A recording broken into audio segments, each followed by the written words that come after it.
What's up, guys? Welcome to your 39th Android tutorial for the new Boston. What we're going to do in this tutorial is basically set up a new class. As you can see, I've already done it for the most part. And what we're going to do is call this class Camera. And again, what I want you guys to do is go into your menu class, change one of those string variables to our class name Camera, and also set it up in the manifest. Now, I've basically set up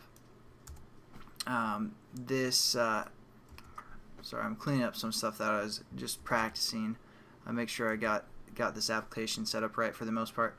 I basically set up the general setup for any activity that we have set up so far. I created the onCreate method, and then I set the content view to that XML layout we just set up, and I also initialized or created this method called initialize. That's where I set up all my references, and I also set up my onClick listeners. Now, as you can see, I said this, so we need to implement and create an onClick method for the most part. I just wanted to show you guys that because you guys might have some trouble setting that up.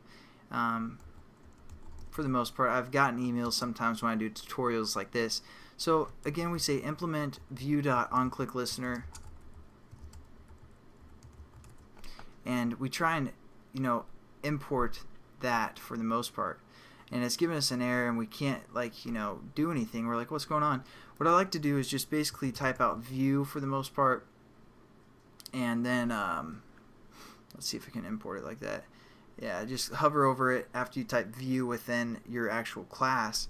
Then you just hit import view, delete this here, and then it's pretty much good to go. If not, it'll just ask you to change this to onClick listener and delete the view sometimes, but hopefully that's good to go. I just want to show you guys that that's how you get rid of that error for the most part. And now we can say add unimplemented methods, and I just copied and pasted because I set up basically a switch that would take in, well, I need to change it now, take in the view that was pressed, get the ID, and determine whether it is the set wallpaper button or again the take the picture button. So basically, same kind of setup we've done already, but now what we're going to do is we're going to basically get our application to take a picture and return some data. So what we want to do is we're going to kind of use the same process that we did for our, I forgot what we made for our email application. So we're going to open an intent, and we're going to set that intent equal to basically the camera application. So we're going to say we're going to define our intent up above our classes so we can use it in multiple methods. So we're going to say intent I is what we're going to call this intent, and then within the take picture switch in case that you guys will set up, just hit I equals new intent, just like we've always done.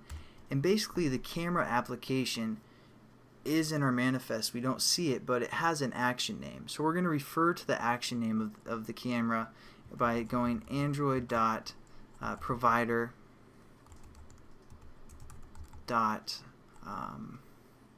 media store. Basically all our media is within the media store package or class. Then we hit dot and we have some choices. We can either get a camera capture, or I'm sorry, a image capture or video capture for action. So we're going to use image capture because we're going to take a picture and then try and get that data back. So now what we need to do is basically start our intent. So we're going to say start activity,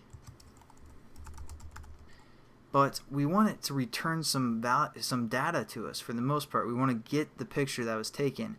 So instead of just saying start activity, we're going to say start activity for result. And this is an actual method. I didn't make this one up. It kind of looks like something I make up. But we're going to start an activity for a result. And then within the brackets, what we're going to do is we're going to set up our intent.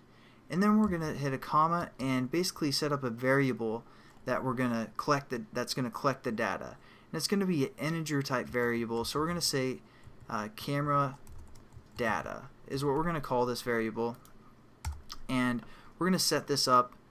Since we don't have a variable yet called camera data, we're going to again set this up above our classes. So we're going to say int for integer and camera data, and we're actually going to set this equal to 0, and you guys also need to say final static, which will basically mean it's going to stay. I mean, don't worry about that again, that's for Java for the moment, but basically we set up an integer variable that's equal to 0, and then we're going to start an activity for the result and pass in an intent, which will be opening our camera activity, and then we're going to get some data back from the most part. I'll show you guys how to get that data back in the next tutorial. Hope you guys watch and enjoy. So have a good one, and see you then.